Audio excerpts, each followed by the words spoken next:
Florensky ahora va a desarrollar el aspecto positivo. Ya dimos el paso, ¿se acuerdan? Vimos primero las dificultades, después ya vimos el primer paso de la aceptación de la verdad al tú, y ahora vendrá el desarrollo de lo positivo. En la página 297, más o menos, no sé, unos 10 renglones, donde inicia el punto 6, de que acaba el párrafo, dice: a la luz de la fe, el camino de la sensibilidad con el que comenzó la búsqueda de la verdad se muestra como la idolatría de la intuición ciega, y el camino del razonamiento por sí solo como el orgullo de la autonomía discursiva. Acuérdense que ya nos había mencionado esto Florensky. Si nosotros únicamente nos apegamos a lo que los sentidos nos transmiten, vamos a incurrir en una idolatría. Por ejemplo, los contemporáneos idólatras de la materia, que dicen que todo es materia. Esa será la idolatría. O bien en el orgullo de la razón, que dice lo que se le da la gana, así sean puras tonterías. ¿Por qué? Porque tiene una capacidad pensante. De hecho, eso es lo que nuestra cultura fomenta, ¿no? Hoy nos han hecho creer erróneamente que somos libres para pensar y decir lo que se nos antoje. Y por eso se dicen tantas estupideces, ¿no? En todos lados y en todos lugares. Porque aparte tiene que ser respetado, ¿no? Somos tolerantes. La tolerancia contemporánea no es más que la respetabilidad de la estupidez, ¿no? Esa es nuestra tolerancia, ¿no? Eres libre, di lo que quieras, así sean tonterías, ¿no? Bueno, hasta algunos les aplauden. Bien, por eso dice a continuación: pero el filósofo no volverá hacia estas vías superadas del conocimiento negativo, pues sabiendo que la experiencia muestra que la fe tiene siempre éxito, no podrá renunciar ya a su aspiración hacia el Dios desconocido en la invocación y la intuición del amor. Ahora, a partir de la invocación que hace rato mencionamos y de la intuición del amor, entonces Florensky ahora sí va a dar paso a los contenidos concretos de una filosofía positiva,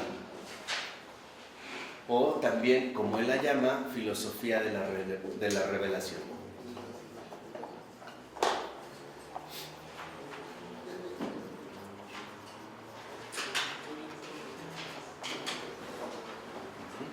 ¿Qué es ahora lo que nos vamos a concentrar? ¿Quedó claro lo anterior?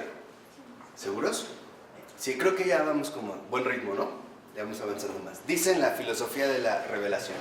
Fíjense cómo plantea Florensky las cosas de un modo bastante agudo y bastante preciso. Dice al inicio del 1: para responder a la cuestión ¿qué significa conocer realmente la verdad? Es necesario preguntarse previamente ¿qué significa conocer?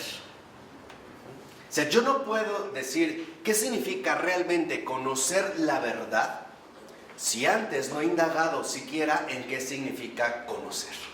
Entonces, cuando hablamos de una filosofía positiva, de una filosofía de la revelación, en un primer lugar vamos a indagar en el ámbito del conocer. Vamos a darnos cuenta si realmente, ¿no?, se lleva a cabo este acto en particular, o bien vamos a determinar si lo que llamamos conocimiento es tal o no lo es. Estas son las bases. Primero vamos a indagar a fondo en lo que sería el conocer.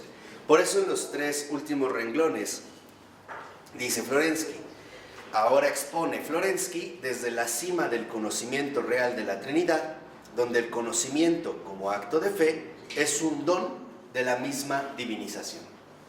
Entonces, en la filosofía positiva, y esto obviamente es coherente con lo que vimos, el conocer como tal es primero un don, no es un resultado del intelecto humano. Señor Descartes se equivoca al dudarlo todo y después querer reconstruirlo todo, según sus posibilidades pensantes. No, el conocimiento como filosofía positiva o filosofía de la revelación del acto de fe es un don.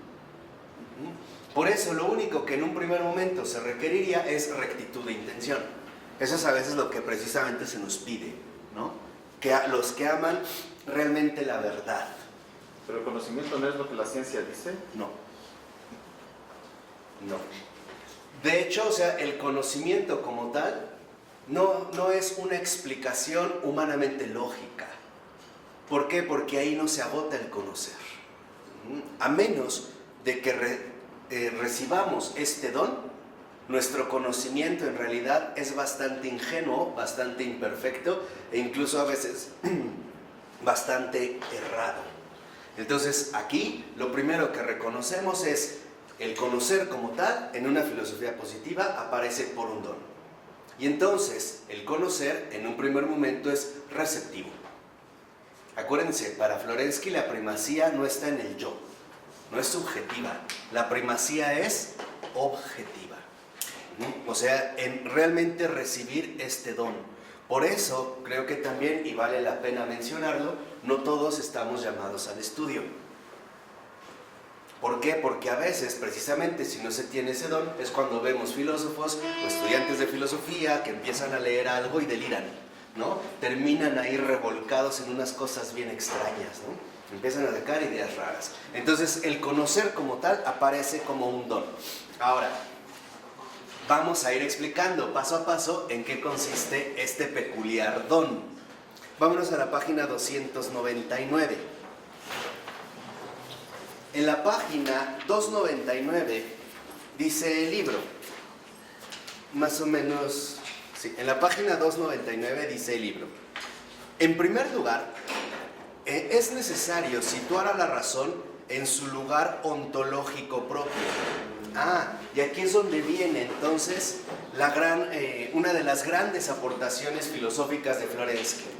El don del conocer no es meramente epistemológico, como decían los griegos, de episteme, conocimiento.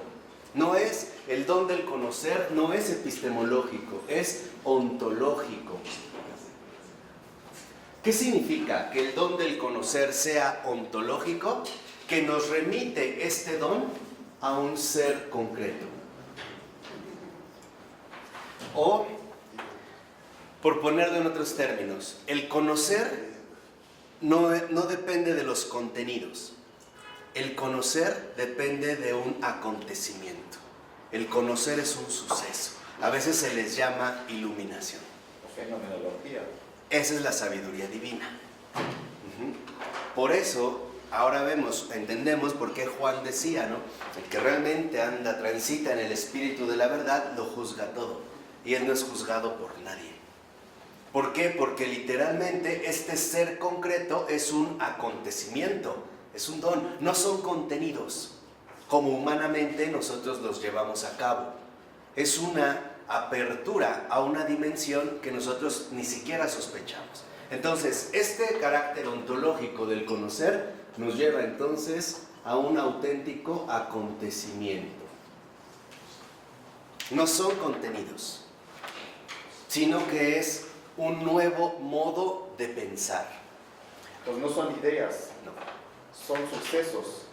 Pero sucesos que van a tener repercusión en tu propio pensar. En mi conocimiento, que me van a revelar un conocimiento. O sea, te van a otorgar un nuevo modo de conocer. Ya no vas a conocer como los demás. Y es cierto, cuando tú realmente eres cristiano, no ves el mundo como todos. Tus definiciones tampoco son las usuales, ya no son las normales. Tus estructuras, ¿no?, habituales se ven despojadas. Y en efecto asumes nuevas estructuras. Mencionaban el ejemplo de Francisco de Asís. En Francisco de Asís se ve muy claro cómo todo lo habitual en él es dejado de lado y asume una nueva estructura diferente, ¿no? Hay una renovación en este sentido tajante. Por eso dice a continuación, Florensky critica la concepción de la razón autónoma, para la cual la razón es una dimensión absoluta y separada de la realidad viviente. O sea, como lo que insistía, que es lo que nos ha llevado a la estupidez, el suponer que podemos y además tenemos derecho a pensar lo que se nos da la gana, según nuestra propia capacidad pensante, que hoy con la mano en la cintura decimos racional. Y no es así. Es un don que se vincula con la razón en tanto nos conduce a la realidad viviente.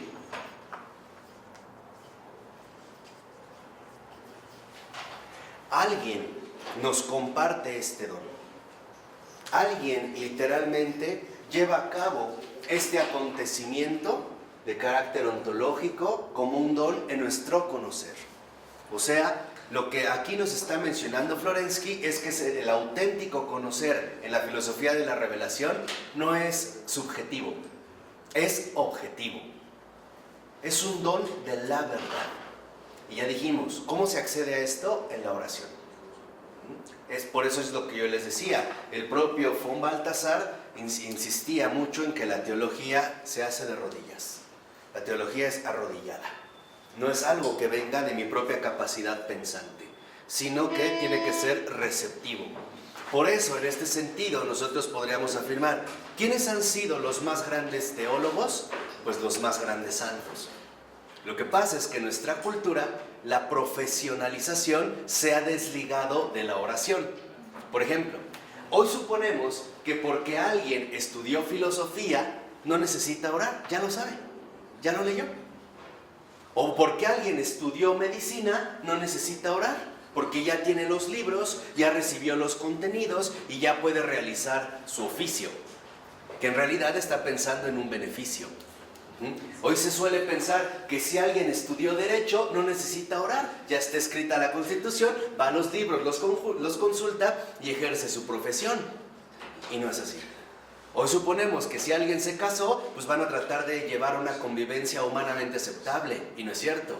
Ante todo se requiere oración. Esa es la realidad viviente. Trabajes, estudies, hagas o deshagas, lo que realices, se requiere esta oración. Entonces, el conocer como tal es un acontecimiento que va a repercutir directamente en mí desde la realidad viviente. No es desde mí. O sea, en otras palabras, el conocer no es un resultado humano, es una iniciativa divina. Si lo ven, estamos, ¿no?, a partir justamente de un esquema distinto. Husserl, por ejemplo, este gran filósofo, al menos el primer Husserl de las investigaciones lógicas, particularmente el tomo 1, también el tomo 2, Husserl no le va a llamar acontecer o realidad viviente, le va a llamar objeto, le va a llamar fenómeno. Donación. Y este fenómeno u objeto que se manifiesta a mí a través de una donación. De tal manera que en Husserl el sujeto no queda precisamente en primer lugar, sino que lo que aparece en primer lugar es la donación del objeto. Esta donación del objeto, en términos fenomenológicos, podríamos decir que da como resultado un nuevo conocer. A este nuevo conocer, Husserl le llamaba precisamente fenomenología. Así nada más como dicho de paso. Por eso dice a continuación, esta razón por sí misma, como dianoia, ahí está en griego, ¿no? Esta razón por sí misma, como dianoia, está condenada a la irrealidad. O sea, si nosotros no acudimos al don ontológico de la realidad viviente, nuestro supuesto conocer no va a ser más que pura irrealidad, o también pura tontería. Haremos un montón de elaboraciones lógicas, humanas, pero de fondo también muy irreales. Ahí lo tenemos, por ejemplo, en el caso de Darwin. Es más, el propio Darwin en sus cartas le decía a sus amigos, amigos, esto solo es una teoría. Es una opción, es una teoría. Si tú le dices eso a alguien, va a pensar que estás loco. Ah, claro.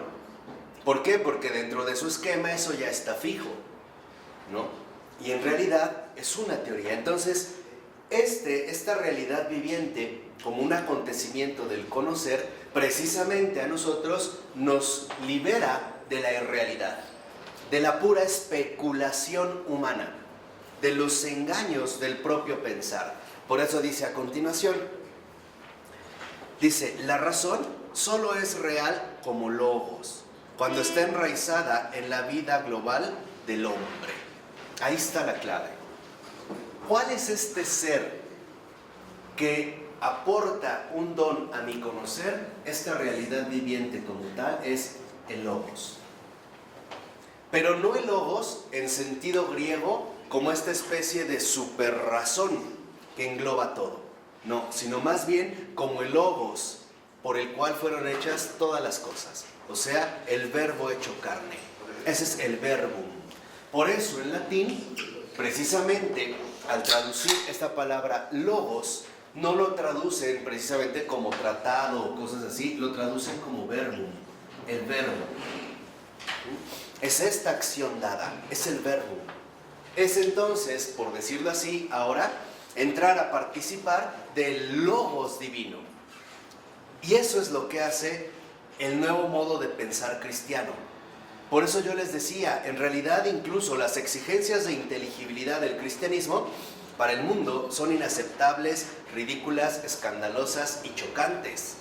Al que te golpee la mejilla izquierda, ponle la derecha, no va. Al que te pida el manto, dale también la túnica, va. Hay un choque. Entonces, para Florensky, el conocer como tal, el conocer real, el conocer fecundado por la realidad viviente, no es más que el conocer unido a logos, al verbo. Por eso es lo que yo les insistía hace un momento. ¿Y esto cómo se logra? A través de la oración. Si nosotros vivimos sin oración, prácticamente todas nuestras decisiones van a estar equivocadas, tarde o temprano. Estarán entonces, en este sentido, fuera de la verdad. Entonces, el que no está en el verbum, es lo que dice Cristo, tienen ojos y no ven. Que si no puede conocer, no ve, se va a quedar ciego. Tiene los ojos, vino a pero abrir los no ojos. ve.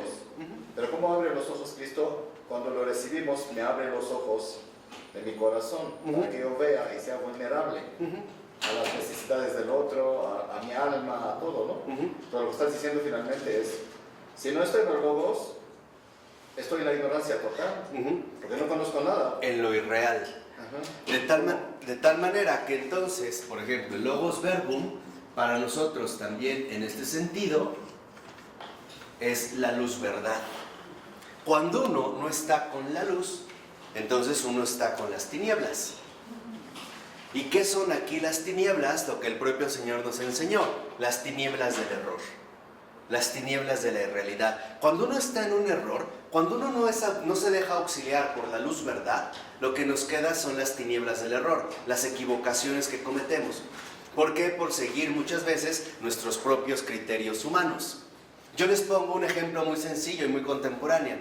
Hoy suponemos, por ejemplo, que cuando una persona está enferma de gravedad, y ya es por lo regular mayor de edad, nuestro criterio humano nos dice que lo mejor es llevarlo de inmediato a un hospital, para que ahí lo atiendan. Pero esto no es así, porque hay situaciones concretas de una persona mayor donde se pone grave, donde lo único que quiere es estar entre los seres más cercanos, estar entre su familia, porque eso es lo único que le da seguridad. Y no literalmente que lo lleven a morir a un hospital, donde nadie lo conoce, donde está solo, donde están los ruidos mecánicos. ¿Por qué seguimos este criterio tan tonto? Porque no lo hacemos de acuerdo al qué. A logos. Lo hacemos de acuerdo al error. De tal manera que entonces nuestro conocer proviene de este logos, luz verdad, de este verbo, que en pocas palabras es la razón divina. Él es el maestro, ¿no? Él es el que literalmente nos va educando o nos va conduciendo por el camino de la verdad. ¿Por qué? Porque nuestra capacidad humana es muy limitada y muy finita, y a veces, aunque tengamos buena intención, las cosas no precisamente son así desde la verdad, son mucho más profundas. Y eso es lo que nos enseña el Logos. Lo que el Logos dona al conocer es la capacidad de darse cuenta de la verdad de las cosas, en su raíz última, cosa que hoy, por ejemplo, no hacemos. Y esta es precisamente una de nuestras principales dificultades. ¿Por qué la vida está puesta patas para arriba hoy en día? Porque no nos dejamos guiar por el Logos. Hoy más bien estamos como encaminados o dominados por el error. Vean todos los criterios tan extraños que asumimos, las formas tan inhumanas que incluso observamos y que muchas veces también practicamos día con qué, con día. Eso es vivir en las tinieblas. Acuérdense también Juan, la luz vino a las tinieblas, pero las tinieblas no la recibieron, no la quisieron. Aquí es donde entraría literalmente el don del conocer. Dice a continuación, pensemos lo que pensemos de la razón humana, podemos afirmar de antemano que es un órgano del hombre, realidad viviente, fuerza efectiva del hombre. Entonces, el conocer como tal, desde esta perspectiva para Florensky, es una fuerza. Es una fuerza para la verdad. El conocer de Logos es la fuerza que Él nos da para poder ver las cosas en su realidad. Es como San Pablo cuando se recibe el don, es que se caigan esas como escamas de los ojos, ¿no? Esto que nos estaba literalmente nublando. Esa es la fuerza del conocer. O sea, nosotros también tenemos un conocer no para especular lo que se nos da la gana, sino para poder también contar con esta fuerza que nos llevaría en último término a la comprensión profunda de la verdad de las cosas. Nosotros lo vemos a Jesús en la cruz: Padre, perdónalos porque no saben lo que hacen. No lo saben. Estamos, por así decirlo, ¿no?, en ciertas tinieblas. Y esto es en lo que insiste Florensky. Pensemos lo que pensemos de la razón humana, lo primero que tenemos que darnos cuenta es que en el conocer está llamada también a ejercer como una fuerza. Este es el crecimiento intelectual al que nos ha llevado Florensky hasta el día de hoy. Sí, claro. Aquí está el crecimiento, en cómo conocemos y cómo la razón responde a este conocimiento. La manera de conocer las cosas, claro, los fenómenos. Claro. Y aquí está el crecimiento intelectual que nos ha traído Florensky, la verdad. Exactamente. Increíble. Y la teodicea, lo que él llama teodicea. Y conocerlas a la luz de la verdad. Por ejemplo, hoy tenemos otro criterio moderno bien equivocado. A veces, hoy pensamos ingenuamente que con una sola etiqueta definimos la esencia de una persona. Ejemplo, ahí va el borracho. ¿Ya? Como si con esto lo dijéramos absolutamente ¿qué? Todo. Y eso no es verdad. Eso justamente va contra la verdad. ¿Por qué? Porque queremos cerrarlo a una mera perspectiva subjetiva. Y no es así. El asesino, el violador, eso no lo define. Sí, porque este borracho es un hijo de Dios y necesita mi ayuda. No es un borracho, es alguien que es hermano mío y que yo tengo que hacer algo con él. Claro. Esto es lo que nos lleva literalmente a ver, ¿no?, a vivir conforme a la auténtica razón. O sea, vivir realmente según la luz de la verdad, según la verdad que todo lo ilumina, según la verdad que nos hace libres, o acorde con esta verdad profunda y radical. Perdón, Marco, de hecho, así se une mi razón a la razón de Dios. Quiere decir que empiezo yo a pensar tal como Dios piensa, claro, y actuar tal como Dios actúa, porque mi pensamiento ya se une al pensamiento de Dios. Ya puedo actuar en consecuencia como me dicta la razón divina, que es una razón espiritualizada. claro. Ya no veo al borracho como un borracho, sino lo veo como alguien que yo tengo que ayudar, como alguien que yo tengo que querer, como alguien que yo tengo que sacar de este vicio. E incluso servir, ¿no?, ponerme a su servicio. Esto es precisamente lo que Florensky llama la ontología de la razón. O sea, este es el nuevo ser de la razón. Por eso para Florensky está claro que el conocer no depende de unas hipótesis intelectuales, sino de un nuevo ser. Lo dice cuatro renglones. Entonces, sin Dios, la razón no existe, nada más es entendimiento. Nada más. O sea, sería una razón ciega. No tiene fuerza para poder llegar más allá. Claro. O sea, no sería más que un error. En cambio, cuando se recibe el don, nos da este logos, la fuerza para ir más allá de lo que suponemos y no quedarnos a veces en opiniones bastante, incluso injustas, ¿no?, o bastante limitadas. Por eso lo dice en estos 4 últimos renglones. Si la razón no participa del ser, el ser no participa de la razón, es decir, que es alógico.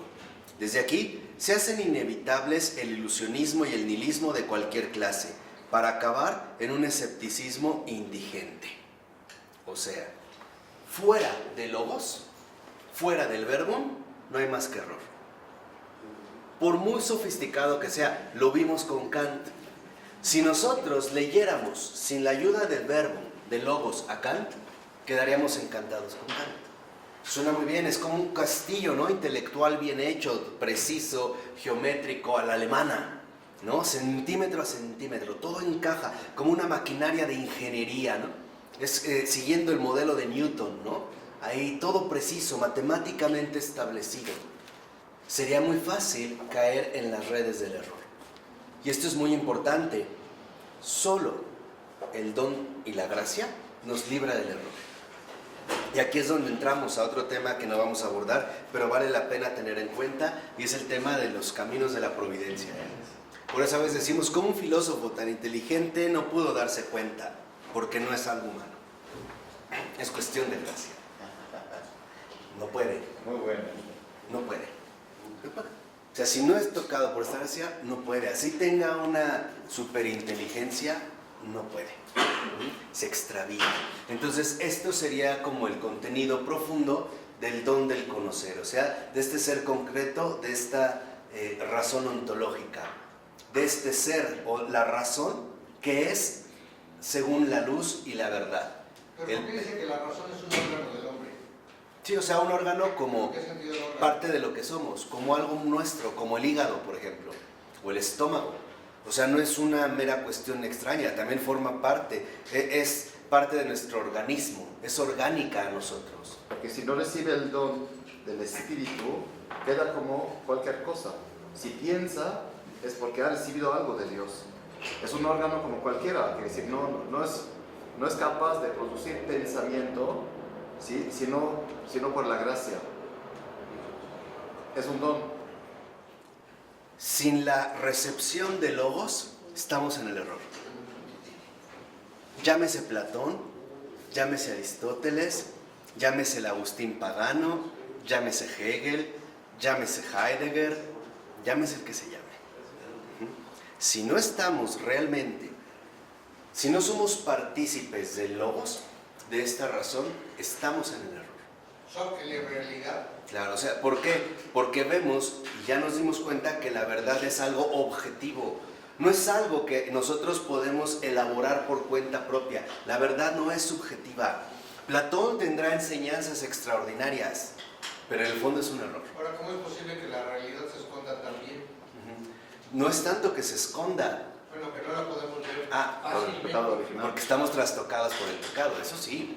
O sea, nuestro modo normal de pensar, o lo que nosotros llamaríamos nuestro modo habitual de pensar, no es más que un modo equivocado de pensar.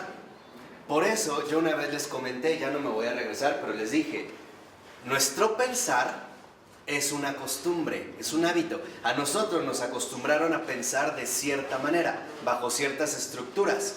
El pensamiento es nuestro órgano intelectual, con lo cual también Dios nos ha formado o nos ha creado, pero involucraría en pocas palabras una auténtica filosofía, una profunda renovación de nuestras costumbres e incluso de nuestras costumbres intelectuales.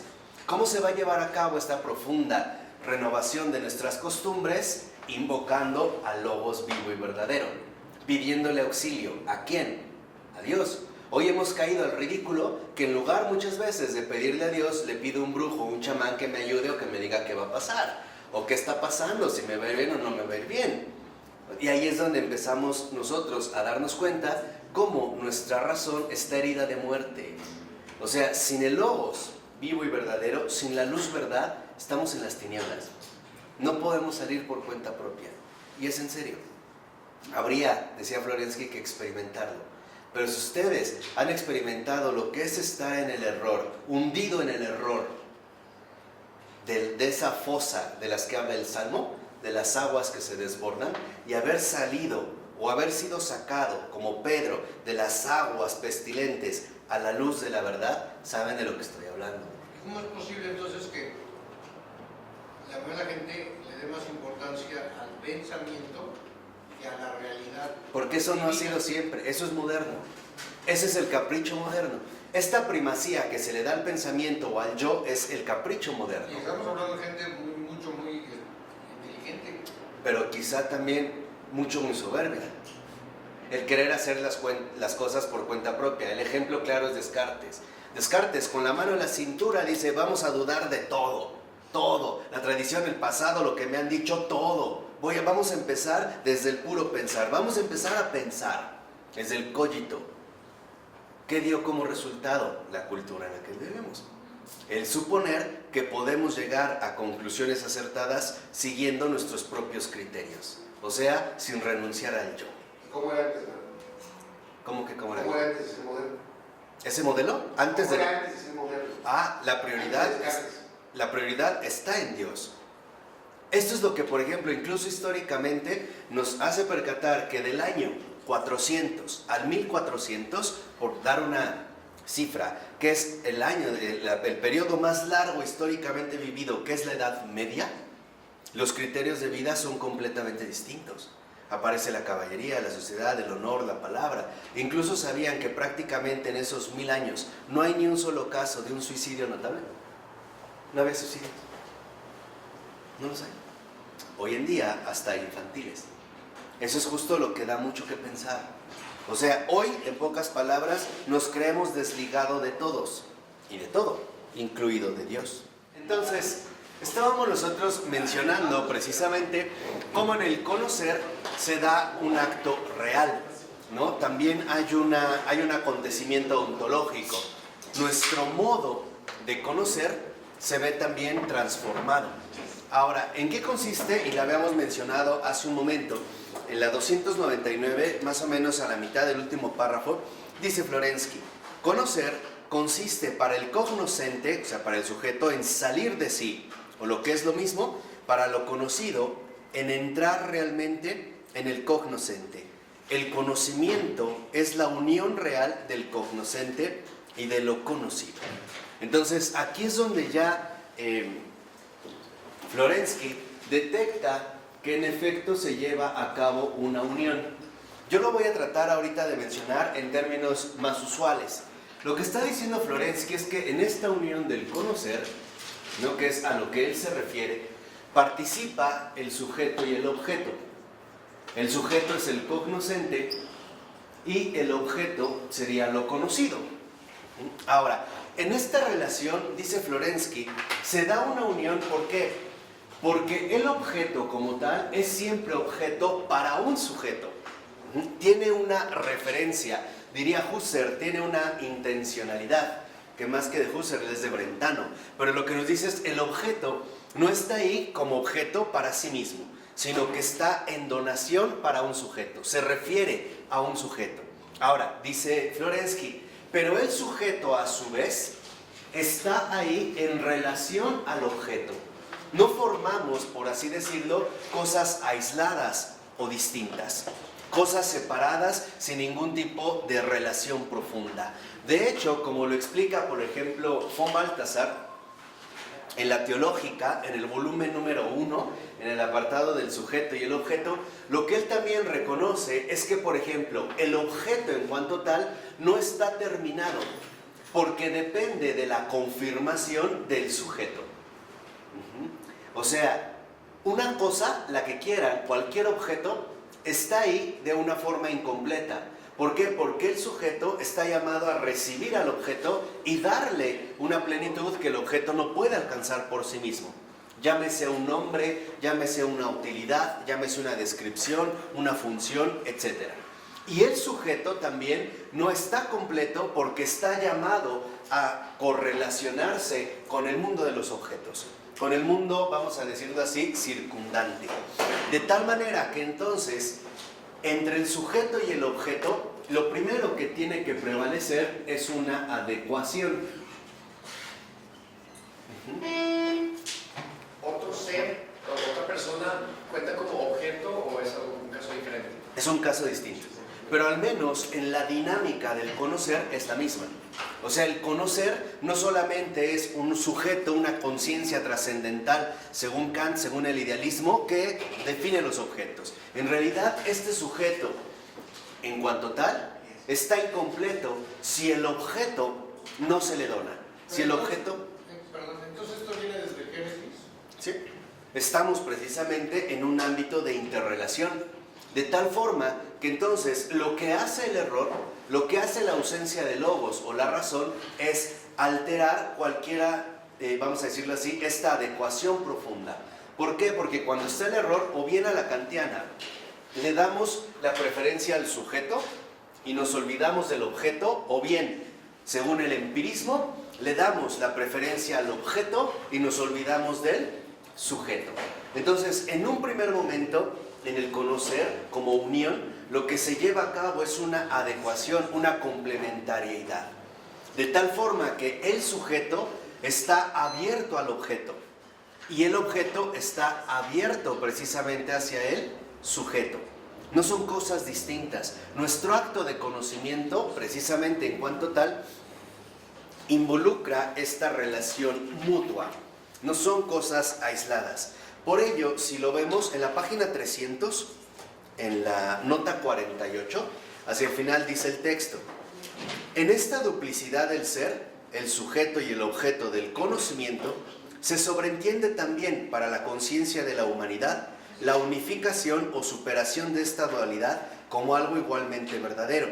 El cognoscente y lo conocido están auténticamente unificados, pero es considerada igualmente verdadera en esta unificación la consistencia propia de ambas dimensiones. O sea, esta adecuación en el conocer precisamente a nosotros nos lleva a una unificación.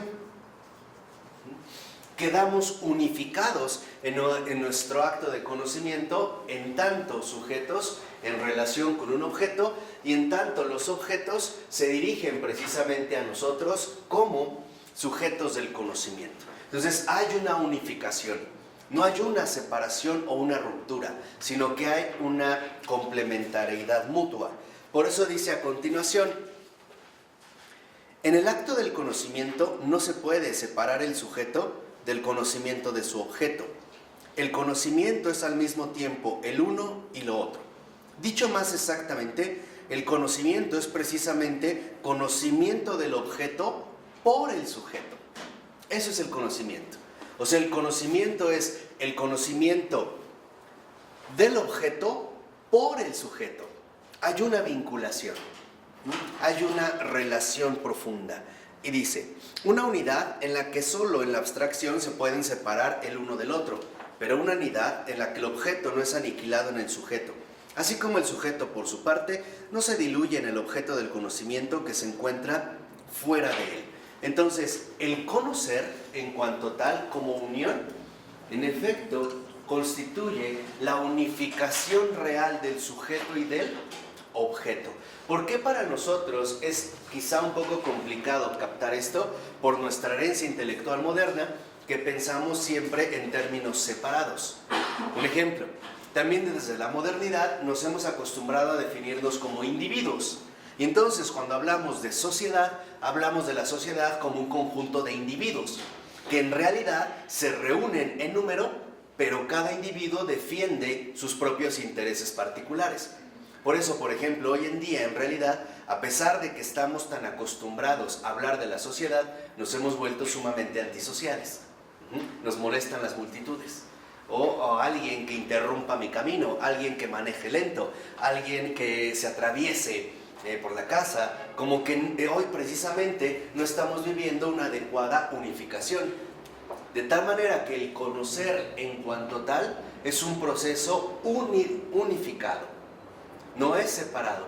No podríamos hablar del sujeto puro, como supone Kant, y tampoco podríamos hablar de un objeto puro. O sea, no podemos hablar de sujeto sin objeto.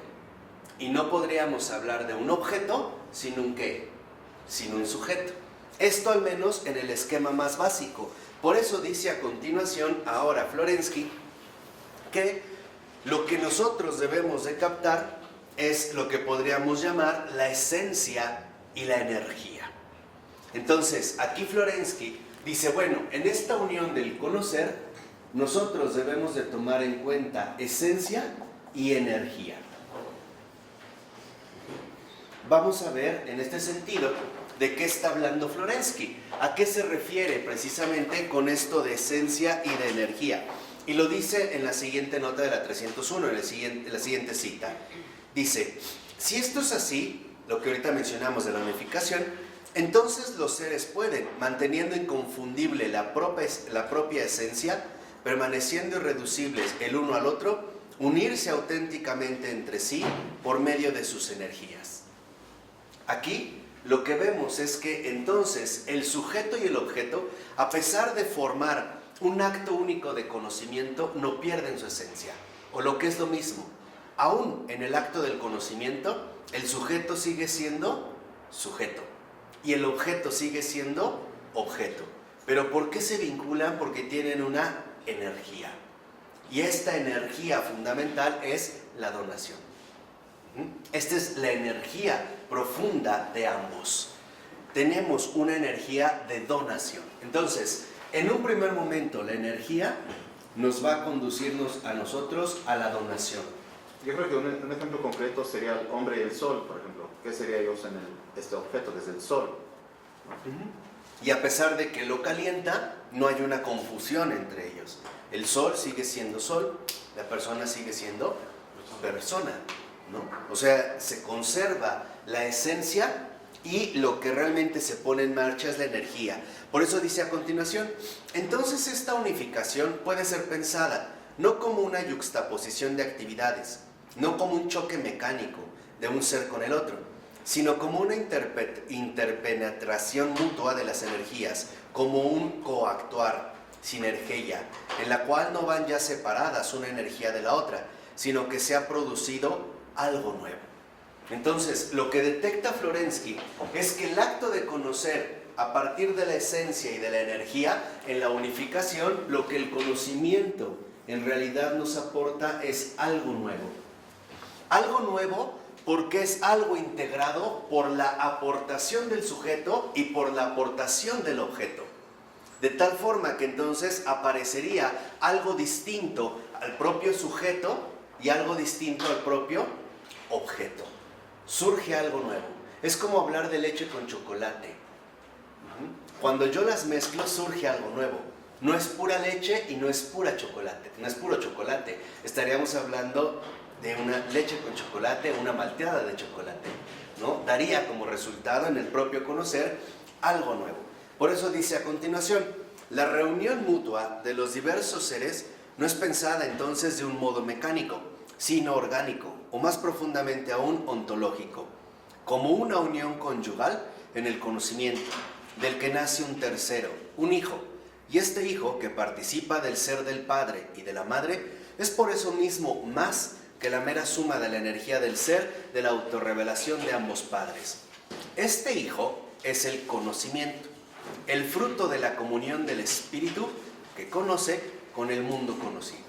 Entonces, esto algo nuevo que nos aporta el propio conocer es un fruto. Y a este fruto es precisamente a lo que le llamamos conocimiento. En síntesis, o dicho brevemente, el conocimiento no es un producto aislado del sujeto, como podría sostener, por ejemplo, el idealismo. El conocimiento no es un producto aislado del sujeto, y tampoco el conocimiento es un resultado aislado del objeto, como sostenía el empirismo. Lo que en realidad es la aparición de algo nuevo, de un tercero. Entonces, aquí, en un primer momento, en efecto, lo que detecta Florensky es que también el conocer tiene, por así decirlo, una estructura trinitaria. Está encontrando también la huella de la Trinidad, incluso en el acto mismo del conocer. Se conserva la esencia y, de hecho, si nosotros avanzamos un poquito, veremos cómo, por ejemplo, en la Trinidad, aunque el Padre en su donación se da al Hijo, el Padre sigue siendo el Padre. Aunque el Hijo se da o se dona al Padre, sigue siendo el Hijo. Entonces, el sujeto y el objeto, cada uno tiene su propia esencia, pero también tiene su propia energía. Cuando juntamos esencia y energía, justo lo que obtenemos es el conocimiento. Este fruto nuevo. En pocas palabras, y esto es lo más relevante, creo, es que lo que Florensky nos muestra es que el conocer también involucra una estructura dinámica y que el ser como tal no es algo estático o único como se suele suponer, por ejemplo, en las definiciones más usuales de la filosofía. El ser como algo solito, aislado, que no cambia y que no sé qué cosa. No, Aquí en realidad estaríamos hablando de que en pocas palabras, todo lo creado tiene una esencia, permanece, tiene una permanencia, que nosotros llamaríamos identidad. Pero esta identidad no está llamada a cerrarse a los demás, sino que también posee la energía de la donación. O sea, también nosotros en nuestro ser estamos llamados al servicio mutuo, a la disponibilidad mutua, a la apertura mutua. Y esto no hace que yo pierda mi esencia. No va a hacer que la pierda. En realidad, mi esencia es el principio de afirmación para después poder llevar a cabo una adecuada donación. Por ejemplo, lo vimos en el esquema anterior, dijimos, para renunciar al yo, tengo que tener la esencia del yo, tengo que tener claro a qué estoy renunciando. Si no, no se trataría de una verdadera renuncia. Aunque tengo la esencia del yo, aunque en mí hay una esencia como yo, también poseo la energía, por ejemplo, para renunciar a este yo. Entonces, la esencia como tal no es tan definitiva como se supone, porque tiene una dinámica propia.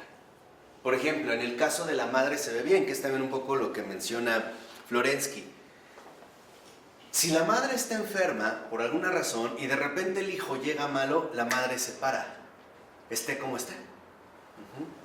¿Por qué? Porque en ese caso la madre no se queda únicamente en su esencia, sino que realmente se concentra en su ¿qué?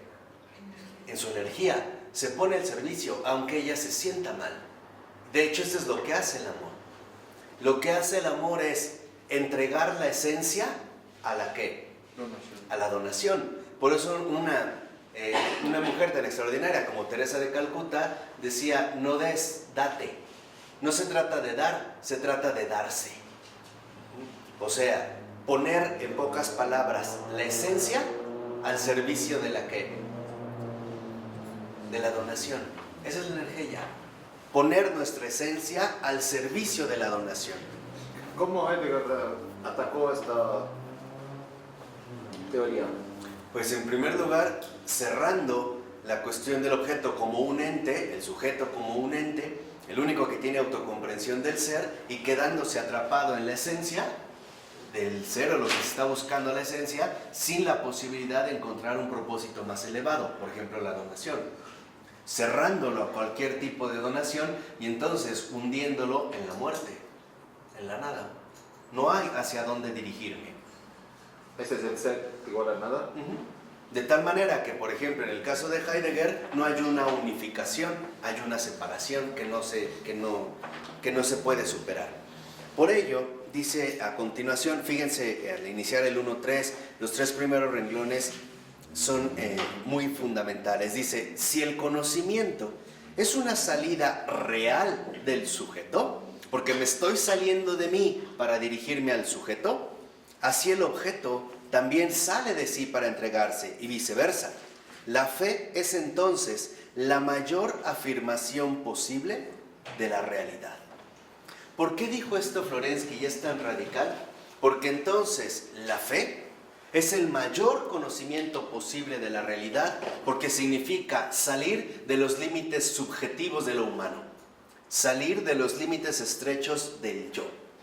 Por eso es que no hay conocimiento más alto que el que nos aporta la fe.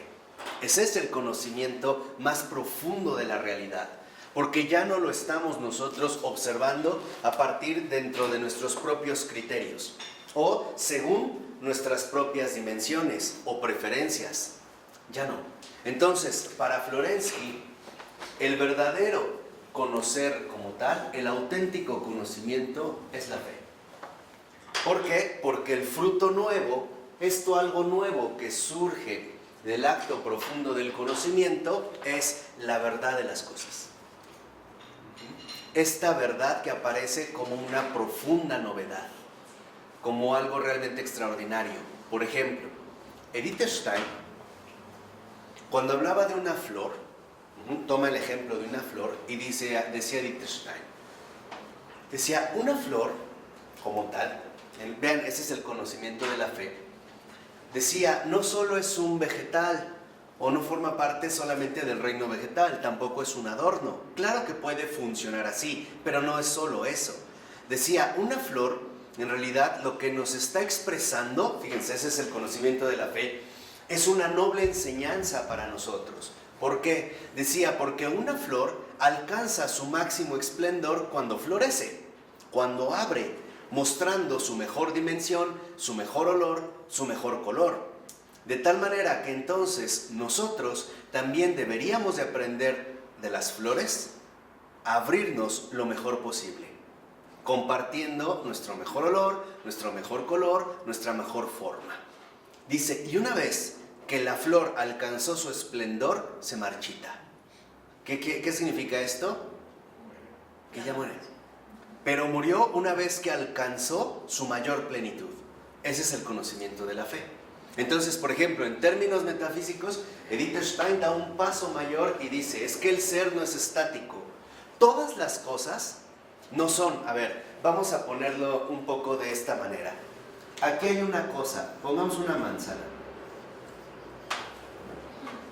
En nuestro habitual modo de pensar, nosotros suponemos que Dios le dio el ser y entonces la manzana sigue siendo manzana, ¿no? Por ejemplo, hizo la manzana y entonces como que le dio cuerda. La manzana va a seguir siendo ¿qué? Manzana. Y dice Edith Stein, no es así. Fíjense el cambio, esa es la fe. Dice Edith Stein, es que en una cosa el ser no está aquí, el ser está aquí. ¿Qué quiere decir?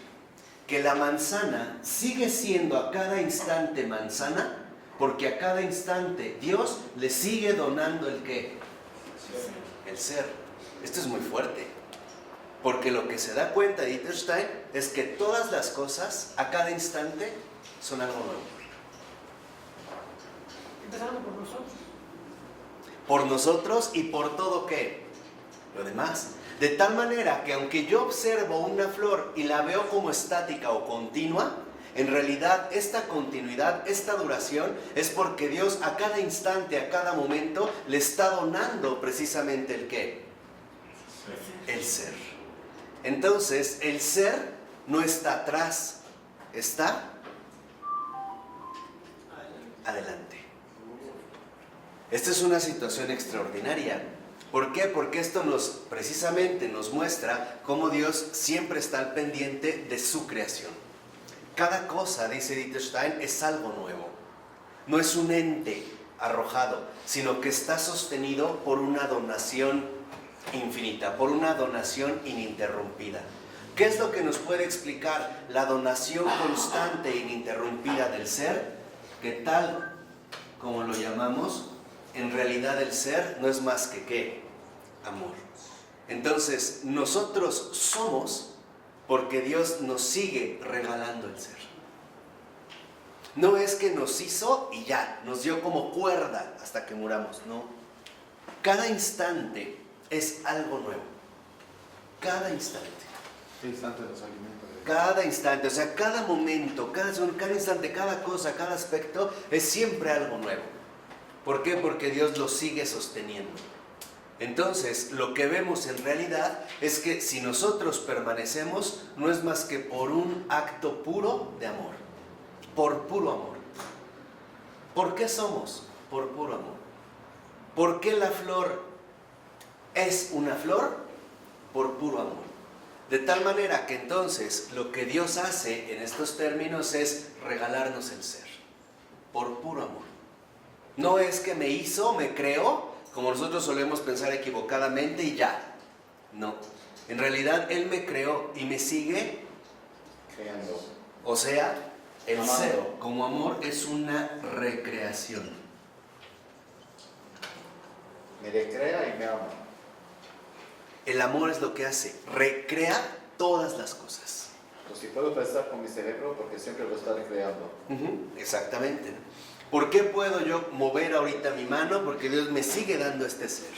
Me sigue tomando en cuenta para ser partícipe de este ser que solo Él mismo puede dar, que solo Él mismo puede generar. De tal manera que entonces ahora podemos ver las cosas como tales no solo fueron hechas, las sigue haciendo. ¿A cada qué? Entonces, digamos que el ser es como un anzuelo. Nos ha creado y al mismo tiempo nos va jalando hacia ¿qué? Hacia Él. No hay una interrupción.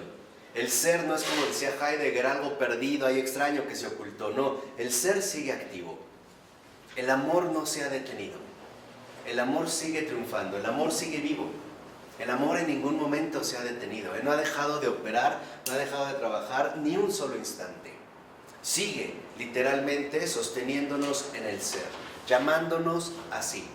Por eso es lo que les decía, cualquier cosa en realidad es algo nuevo. Entonces en el juicio es una gran vergüenza para nosotros, ¿no? Ver cómo rechazamos un amor tan increíble, ¿no? Claro, y más después de Cristo, ¿no? Decía, si yo no hubiera venido no tendrían pecado, ¿no? Es eso, más después de la verdad. O sea, en el hecho de que nosotros, por eso yo una vez se los dije, en términos metafísicos lo que podemos decir es muy sencillo, somos, pero aún no hemos llegado a ser. Somos algo, pero aún no hemos llegado ¿qué? A ser. Y esto lo percibimos. ¿Quién lo ha dicho eso? Yo. No. ¿No está en la Biblia? ¿Así como tal? ¿Sí? ¿No es bíblico? Seguramente sí. ¿San Juan o algo? No. No, a lo mejor es cuando San Juan decía, no solo nos llamamos hijos de Dios, sino que lo somos. Ah, ok. Somos. Pero, sí es, o sea, tiene una fuente bíblica. ¿Por qué? Porque lo que somos está siendo sostenido y atraído hacia el ser. Por ejemplo, nosotros incluso lo experimentamos de manera bien ordinaria. ¿Cuántas veces no te das cuenta que aún no eres como debieras? O que te faltan cosas por cambiar, o que te faltan cosas por mejorar. El ser para nosotros es el imán que nos atrae, es nuestro modelo, es nuestra luz y es nuestra guía. Por eso es muy importante que nosotros seamos plenamente conscientes de lo que somos y de lo que estamos llamados a ser. En términos más radicales, más escandalosamente cristianos, lo podríamos decir, debemos ser muy conscientes de lo que somos y de lo que todavía nos falta llegar a ser a través del ¿qué? Del amor. Por ejemplo, cambiando un poco esta referencia, podríamos decir, amamos, pero aún no hemos comenzado el amor. Jugamos a amar, ¿no? Como niños que empiezan a hacer ahí sus dibujitos mal hechos, pero bueno, lo intentamos. Pero aún nos falta pasar de la forma en la que amamos a realmente hundirnos en el amor. Cuando uno accede al amor, ya no hay límite. Ya no hay límite. Y el Señor nos lo dijo, ¿no? Lo que para los hombres es imposible, para Dios es posible. Yo te pongo un ejemplo muy sencillo, perdonar. Perdonar es humanamente imposible. No tendríamos ni la fuerza ni las ganas para poder hacerlo, la verdad. Y no obstante, si nos dejamos atraer por el ser, entonces podremos participar del amor. De tal manera que entonces nuestra vida no viene del pasado, ni del presente. ¿Tú dices el futuro? No, allá vamos. Sí. Sé que no me quiero detener mucho, pero es como para romper esquemas. O sea, por ejemplo, nosotros en términos usuales decimos, Dios me creó, y lo pienso en una temporalidad. Por ejemplo, me creó en el ¿qué? En el pasado. Pero en realidad, no solo Dios me creó, me sigue recreando. ¿Ya viste? De tal manera que entonces lo que somos, en pocas palabras, la fuerza que sostiene lo que somos, se llama esperanza. Por eso un mundo sin esperanza se quebranta. Por eso cuando nosotros le perdemos sentido a la vida, es porque estamos encadenados hacia el pasado. Queremos caminar monstruosamente hacia adelante, decía Chesterton, pero mirando atrás. Decía Chesterton, cuando eso pasa se forma un monstruo. Por eso sin Dios no hay futuro ni presente. No hay nada. Ni pasado. Nada. Por eso, ahora lo vemos, como en efecto el pecado justamente va en sentido contrario. El pecado no nos invita al futuro, nos lleva al qué? Al Nos lleva pasado. a la desesperanza, ¿no? O sea, a perder de vista esto y regresar a lo acontecido. Por eso nuestra marcha ontológica, nuestro ser, viene del futuro. Es algo anticipado. Es algo que está por delante de nosotros. Por eso, en pocas palabras, lo que somos depende... Perdón, ya me emocioné metafísicamente, pero creo que vale la pena tenerlo claro. Lo que somos depende de lo aún por venir. No vamos en línea recta, ¿eh? Cada instante de vida es un regalo de Dios. Eso es lo que les quiero decir. Cada instante. No es como un coche de cuerda, donde nos dio cuerda y a ver, de aquí a los 40 años y te acabas. No. Cada instante de vida está para nosotros lleno de un porvenir. Por eso en una ocasión también les comenté, cada instante de tiempo posee semillas de eternidad. Por eso es que lo que nosotros hacemos, en efecto, tiene repercusión para siempre. Porque si viene de lo aún por venir, ¿en dónde se va a ver reflejado lo que hacemos? En el futuro. O sea, nuestra orientación de vida es futura, es eterna. Por eso somos, pero aún no hemos llegado a ser. De tal manera entonces que en los siguientes 2 renglones dice el texto, la verdad salida de sí mismo y por tanto el conocimiento más elevado se da en la fe religiosa, no en la ciencia, no en los laboratorios, no en los libros de texto, en la fe religiosa. Nadie fuera del cristianismo había planteado algo así. Todos eran ahogados o por un pasado irremediable o por un futuro inalcanzable que aterra, que espanta, que no podemos controlar, que nos domina. Por eso los paganos estaban aterrados por el destino. ¿Por qué? Porque no tenían una seguridad de lo que va a pasar. ¿Qué pasa con todas las nuevas corrientes modernas del New Age, por ejemplo, que te proponen sí el perdón, que te proponen tipos de ayuno y demás, pero que no tienen ese fundamento en Dios? Lo único que termina siendo pues, es un simulacro, ¿no? Es un engaño. Es un simulacro de opciones que te resultan viables, pero que en realidad al carecer de este fundamento no alcanzan el verdadero amor. Por eso les decía, fuera de Logos Verdad es un engaño. Por ejemplo, el club de los optimistas, ¿no? Tú proclama, todo está bien, nada me puede pasar, ¿no?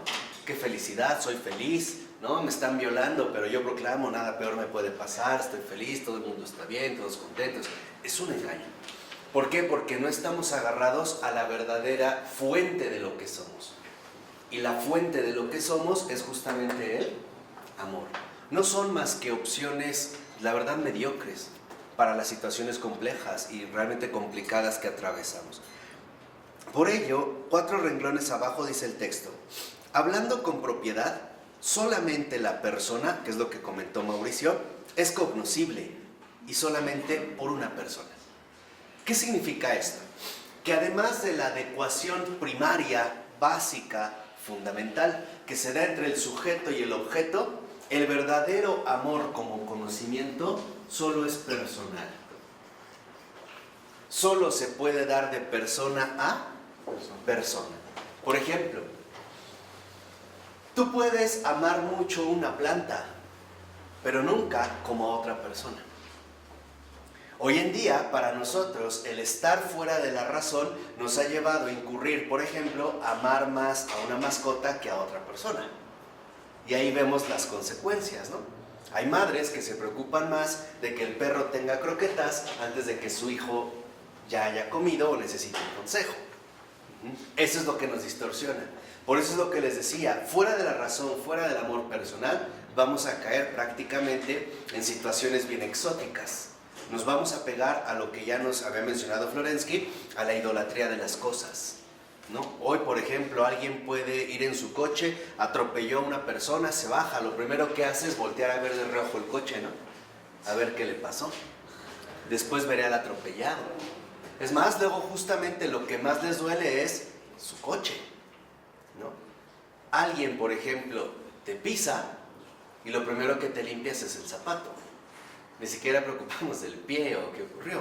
Lastimamos el zapato. Aquí es cuando salimos nosotros de una situación personal. Por eso dice a continuación, en el rengloncito de abajo, dice Florensky, el conocimiento no es la captación de un objeto inanimado por un rapaz sujeto cognoscente. O sea, ahí está el objeto y yo me lo apropio.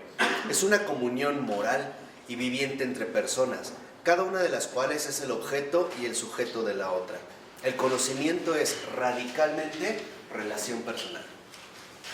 Entonces, cuando nosotros realmente ingresamos al conocimiento supremo, que es el de la fe, es porque ya este amor personal también se manifiesta como una relación.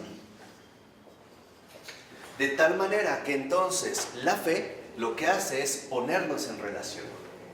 Ponernos en relación los unos con los otros. Y nosotros lo vemos, por eso también el propio Jesús nos indicaba, ámense los unos a los otros, como yo los he amado. No como puedan, como les guste o como quieran, como yo los he amado. O sea, literalmente entonces ponerse en relación.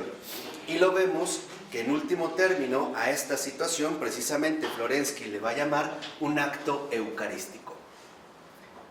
¿Por qué acto eucarístico? Porque en este ponerse en relación hay una transformación profunda de ambos. Fíjense lo que dice al inicio de la 303. Dice, como unión, ya habíamos hablado de la unión real, de lo cognoscente y de lo conocido, el conocimiento reproduce las leyes de la unisustancialidad trinitaria. Dice Florensky, el conocimiento substancial, entendido como el acto del sujeto cognoscente, y la verdad sustancial, entendida como el objeto conocido de real, son de hecho una misma cosa, a pesar de que la razón abstracta las distinga. Esta relación personal, esta unión como conocer, es un acto. No es una idea, no es una cuestión abstracta, es realmente un acto. Es más, ahorita lo podríamos mostrar muy claro. ¿Cómo nos damos cuenta de la donación del objeto? Con la memoria. ¿Con la qué, perdón? La memoria. Tan se me dio que incluso me quedó algo que... Grabado. grabado. Un ejemplo concreto, por favor. Yo vi una montaña y en una ocasión puedo volver a hablar de la montaña. Sí se me dio, sí lo recibí, sí se me dio. E incluso se me quedó un recuerdo. Porque me tranquiliza la belleza de la montaña. Claro, ¿no? así es hacia donde vamos, a la belleza. Aquí veremos, lo que quiero que vean es que se trata de un acto. No es solo una cuestión intelectual, se queda una presencia viva, una huella viva. ¿Qué es lo que dejan las cosas en nosotros? Huellas, huellas vivas. A estas huellas vivas precisamente les llamamos recuerdos. Estos recuerdos, estas huellas, son tan vivas que incluso hay recuerdos que nos vuelven a conmover, con el llanto, la alegría, la molestia, la tristeza, la desesperación. O sea, estamos vivos. El sujeto kantiano es un cadáver, no vive, es una abstracción. Y lo que nos recuerda a nosotros Florensky es, nosotros sí estamos vivos, estamos realmente vivos. Por eso dice a continuación, 2 renglones abajo, el conocimiento se convierte de este modo en comunión. Entonces, la fe no es otra cosa más que un acto de comunión. Esta es la fe. Comulgamos los unos con los que, con los otros. Entramos en una comunión, incluso dentro del conocimiento. Dice a continuación, conocer substancialmente la verdad, es decir, entrar en comunión con la verdad misma, es por tanto penetrar realmente en el seno de la Trinidad Divina y no solo establecer un contacto ideal con la forma exterior de la misma. Podríamos llamar a este conocimiento, comunión, un conocimiento eucarístico, por cuanto el conocimiento verdadero, el conocimiento de la verdad, no es posible más que por una transubstanciación del hombre, por su deificación, es decir, su conversión ontológica en una criatura nueva. Por eso el conocimiento de la fe es un acto eucarístico, es una transformación de nuestro ser. Ya no soy yo. Es la deificación, es precisamente lo que Florensky llama, se conoce este acto de comunión, esta unión. este acto del conocer de la fe es precisamente la deificación. Es la criatura nueva. Es precisamente lo que a nosotros nos coloca en una transubstanciación, en una transformación radical. Y de hecho eso es lo que hace el amor. Yo he conocido personas que a lo mejor atravesaban una situación muy complicada y con el amor cambiaron.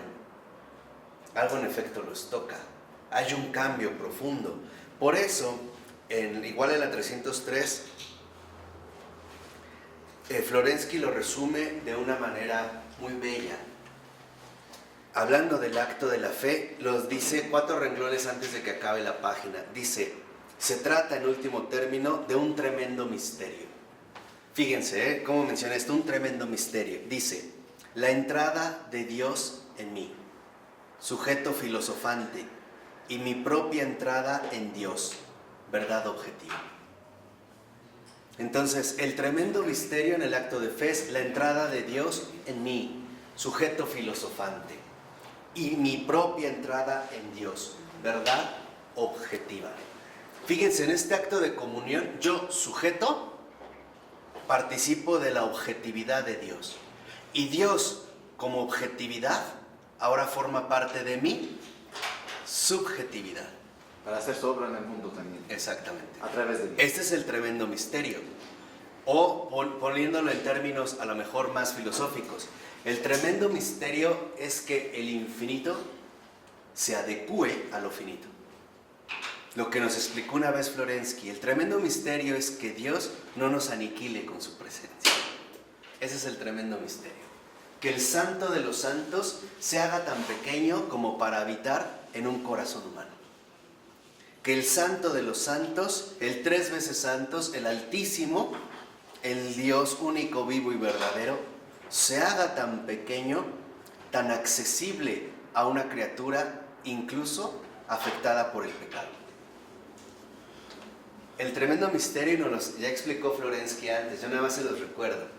El tremendo misterio consiste en que en este acto eucarístico, en la criatura, la gracia y el pecado parecen como mezclarse, pero no con un pacto. O sea, no es que convivan como en armonía, sino que en realidad en la criatura el hecho de ser pecador, de acuerdo a la adecuación divina, le permite recibirlo sin que lo aniquile. O sea, la gracia que es tan grande no acaba con el pecado. No acaba con el pecador o con el objeto. no, se acaba con el pecado. Sí, pero bueno, no acaba con la persona, Exactamente. con la debilidad de la persona. Exacto. Sí. O sea, Más que todo. cuando entra la gracia, literalmente, lo primero que modifica es nuestra ¿qué? Pero no la esencia. Pero fíjate que había un sacerdote que decía, no me acuerdo bien, pero en una clase que tomé, que nosotros no tenemos capacidad cuando comulgamos de recibir a Cristo en nuestra alma, porque nuestra alma es muy pequeña. Entonces entrábamos nosotros en el alma de Dios, o sea, en el corazón de Cristo. Y que lo bello es que ahí vemos, por ejemplo, la comunión de los santos. Y que ahí vemos, por ejemplo, a nuestros difuntos. Y ahí podemos platicar con ellos. Sí. Eso es bueno, eso también es lo que decía San Agustín, ¿no? Decía, cuando nosotros recibimos el cuerpo de Cristo, en realidad nosotros no lo comemos a Él, es Él el que nos come a nosotros, es el que nos absorbe. Pero también cabría mencionar algo importante, Dios sí asume a su criatura tal y como es, con su finitud, con su pequeñez, con su insuficiencia, sí la asume, la llena y la desborda, pero no la niega, ¿no? La toma así en su situación concreta, en su situación real. Por eso entonces aquí vemos el tremendo misterio de que siendo subjetivos participemos de la verdad objetiva y que la verdad objetiva, inabarcable, inagotable, se adecúe a mi propia realidad subjetiva. Dicho en otros términos, el tremendo misterio es que Dios se haga hombre y el hombre se edifique. Eso es lo que está de por medio. Ese es precisamente el gran misterio del amor. Y este gran misterio del amor, en último término, precisamente a lo que nos conduce, es a la dinámica trinitaria de la verdad, el bien y la belleza. O sea, los trascendentales. En este tremendo misterio que hemos mencionado, de que lo infinito se haga finito, de que lo finito acoja lo infinito, entonces aparecerá una determinada dinámica. Y esta dinámica, en efecto, es trinitaria. Ahorita vamos a ver cómo Florensky lo expone e incluso lo va a tratar de presentar de una determinada manera. Lo dice, por ejemplo, en la página 304.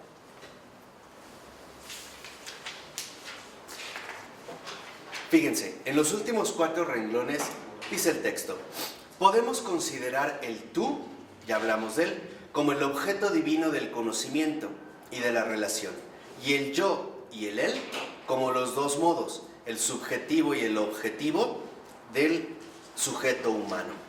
Si se pasan a la 305, verán ahí cómo hay un esquema donde muestra la comunión, la verdad sustancial, el yo objetivo, el sujeto filosofante. En el primer cuadro dice el modo tú, para el otro es amor, el tú es amor. En el primer modo, el yo, considerada por mí, dentro de mí, a partir de mí, es conocimiento. En el tercer modo, el yo objetivo, como un tercero, para mí objetivada, como objeto es belleza. Aunque aquí parece como muy esquemático, el propio Florensky lo explica de esta manera. A partir del 4 renglón dice el libro: mi conocimiento de Dios, percibido en mí por otro, es amor a Él. O sea, el amor nos hace salir de nosotros mismos. Cuando realmente tú amas, amas a alguien. No te amas a ti mismo. Y este amor es amor por alguien. Cuando tú dices, siento amor, en realidad este amor está sostenido en alguien más. No es algo incluso que tú puedes brotar. Por ejemplo, muchas veces, aunque te lo quieras proponer, no te puedes enamorar de alguien. ¿Cuántas veces un hombre te cortejó y era el hombre ideal y tu corazón no se movió? Llegó un pelafustán, un patán, un barrendero y te fuiste con él. O sea, no te puedes obligar a amar. Entonces, en el amor, lo primero que en efecto realiza en nosotros es sacarnos de nosotros mismos. De hecho, como también los medievales lo tenían bastante claro, en el amor solo hay ojos para el amado. Ustedes pueden checar este libro muy bonito de un beato, ¿no? De Ramón Llull, que escribe un libro que se llama El libro del amigo y el amado, ¿no? Y habla del amado y del amante. Dice, en el amor solo hay ojos para el amado. Eso es el amor. Cuando tú sientes que amas es porque te estás sosteniendo de alguien, ¿no? Te estás remitiendo a alguien. Por eso dice a continuación, considerado como un objeto por un tercero, lo que es amor a otro es visto entonces como belleza. Entonces, ¿dónde se manifiesta la belleza? En el otro que a mí me sostiene.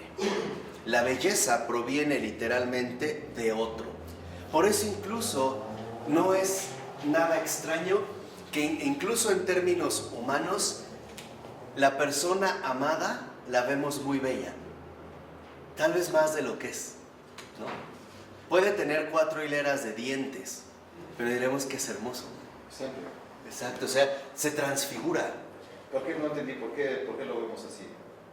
Porque en la fuerza del amor transfigura al sacarnos de nuestros propios criterios y pone al descubierto la auténtica belleza por sí misma, no según tu gusto, Por eso dicen el amor es ciego. sino según lo que expresa, ¿no? Según lo que va manifestando. Por eso, fíjense, lo dice igual 2 renglones abajo. Aquello que para el sujeto del conocimiento es verdad, para su objeto es amor hacia él. Y para el que contempla el conocimiento del objeto por el sujeto, es la belleza. Entonces, para Florensky, en pocas palabras, esta triada, estos que se consideran los trascendentales, no es más que los elementos, por así decirlo, centrales de la propia vida espiritual, pero examinados desde 3 puntos de vista. Si nos vamos a la página 306, con esta vamos a terminar en este párrafo, dice: la vida espiritual, en tanto que surge de mí, en cuanto que tiene su foco en mí, es la verdad. Entonces, si nosotros hablamos de vida espiritual, y es lo que estuvimos nosotros comentando hace un momento, en mí se llama verdad. Una verdad que recibí, una verdad que invoqué. No es producción mía, no es algo mío, es la invocación de la verdad en mí, es percibida como verdad. Dice a continuación: percibida como acción inmediata del otro, es el bien. Entonces, en mí, en el otro, por ejemplo, a veces incluso en nuestras situaciones ordinarias notamos que nos hace bien estar con alguien, que nos beneficia. Este estar bien con alguien que me remite a otra persona, en mí se manifiesta como ¿qué? Como verdad. Empezamos a ver esta dinámica y dice a continuación: contemplada objetivamente por un tercero como algo que irradia al exterior, es la belleza. Entonces, en mí, en el otro, por otro, es la belleza. Ejemplo, cuando a veces alguien te dice: qué bonita pareja hacen, es contemplado por un tercero. En mí, esta presencia de la vida espiritual se traduce como verdad. El otro es el bien que me sostiene, y por otro, un tercero, lo voy a poner aquí, por otro, es decir, un tercero, se confirma entonces y se conjuga esta belleza. De tal manera que entonces a lo que conduce a Florensky es a decir: esta es la ley que expresa la dinámica de la única vida espiritual. La verdad manifestada es el amor. El amor realizado es la belleza. Entonces, la verdad que se manifiesta en el bien, como bien, es amor.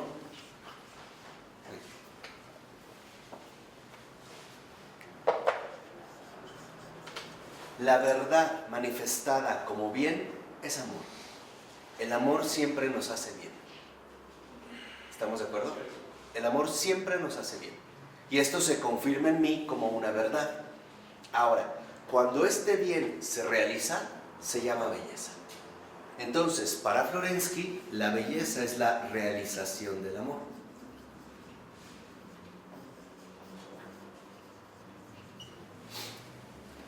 Aquí Florensky Yo no entiendo la diferencia en el otro o por el otro. Por otro. En el otro es, por ejemplo, pensábamos en una relación humana de pareja, ¿no? En mí es verdad que estar con esa persona, en el otro, estar agarrado del otro, referido al otro, me hace bien. Es un bien. Gracias a ti, tal, gracias a ti o por ti, tal. Y un tercero, por otro que es, digamos, distinto pero unido en esta misma relación, es lo que confirma la belleza. Porque es precisamente el que percibe la realización del amor. Por ejemplo, a veces en un matrimonio, la belleza como realización del amor aparece con los hijos. Cuando los padres ven al hijo, en ellos, ahí ya se ve una realización del amor, más grande que ellos mismos. No dicen: mira, los brazos y las piernas son tuyos, el tórax es mío, ya no hay partes. Hay algo, vamos a decirlo así, que se desborda. Y aquí, literalmente, lo que involucra es un tercero. De hecho, nosotros vamos a ver la siguiente ocasión cómo precisamente Florensky relaciona los trascendentales con el Padre, con el Hijo y con el Espíritu Santo. Veremos cómo en efecto al Padre toca en esa esencia total de la verdad, al Hijo que se entrega por el bien y a la realización de la obra del Hijo por el Espíritu Santo, que no es más que la belleza. O bien la realización precisamente de esta belleza. Por eso aquí lo único que